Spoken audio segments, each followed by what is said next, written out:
Herkese salam. Bugün şişdən düşmeyen inanılmaz dadlı lülə kebab pişiririm. Eğer siz de bütün incelikleri bilmək istəyirsinizsə ekrana yaxın əyləşin və videonu diqqətlə izləyin. Əvvəlcə 200 qram soğanı xırda-xırda doğrayıram. Sonra 1 kilogram mal ətini və 300 qram quyruğu doğrayıb ət çəkən maşından keçirirəm.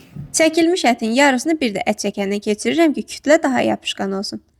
Əti iri gözlü ət çəkəndən keçirdim. Siz xırda gözündən istifadə etsəniz bir dəfə çəkməyiniz kifayət edəcək.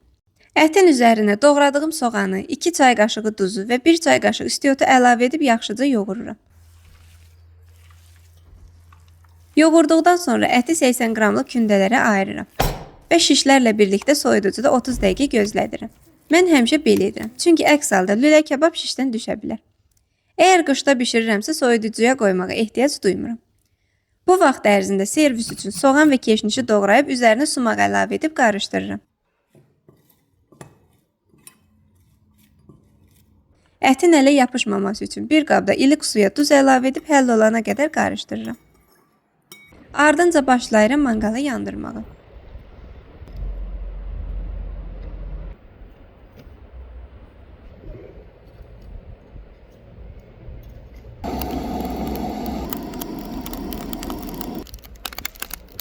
Hər şişə 2 ədəd 80 qramlıq kündə vururam. Ehtiyac olduqca əlimi duzlu suya batırıram. Şişləri hazırladıktan sonra 5-10 dəqiqə daha soyuducuda gözlədirəm. Sonra közə qoyuram. Lülə kebabın yanında tərəvəz kebabı da çox xoşuma gəldiyi üçün pomidor, şirin və acı biberləri də şişə keçirib birlikdə bişirirəm.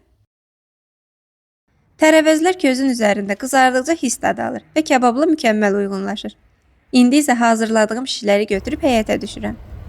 Kömür gür olmalıdır. Şişləri közə qoyduqdan 30-40 saniyə sonra digər üzünü çevirirəm və 4-5 dəqiqə bişirirəm. Ümumilikdə hər iki üzü 8-10 dəqiqəyə hazır olur.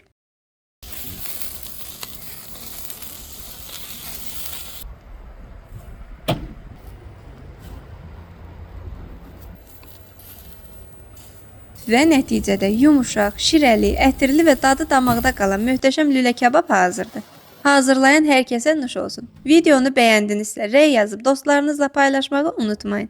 Hələlik!